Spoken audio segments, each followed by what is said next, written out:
Do ta nisim nga fundi dhe do dalim te fillimi. Këtu është pjesa e porcelanit, ku modifikohet, të rregullohet forma, estetika, ngjyra, gjitha bëhen këtu. Kjo për shembull është si ka dalë zirkoni dhe ne do shkojmë ta ngjyrosim, ta modifikojmë. Këtu duhet sy kritik dhe estetik. Për ne mbizotorojmë femra. Tu pastaj është pjesa e recepcionit, tu hyn edhe dalin punën. Këto janë brand i ri. Tu është gjithë pjesa digjitale. Puna praktikisht vjen si modele, vjen analog, edhe kthehet e gjitha digital.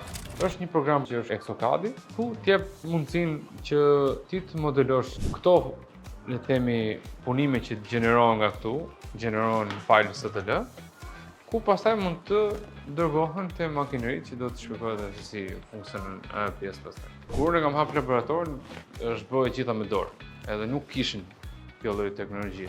Ka evoluar totalisht, le të themi, si zanat, dhe sot ti nuk ke as edhe limit. Praktikisht ti mbaron punën atje, ai gjeneron një file. Në momentin që ti e fut, le të themi, këtu në kompjuter, te ky softi, ky nuk bën asgjë tjetër përveç se rregullon, kalkulon koordinatat që do bëj freza. Edhe ajo duke lëviz, do me 5 aksin, lëviz në të mënyrë, pret të kurorë.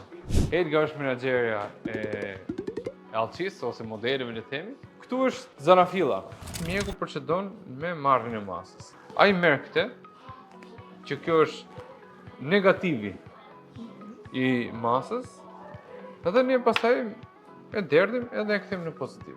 Këtu është implantologjia. Çfarë janë punë mbi implante, kalojnë këtu.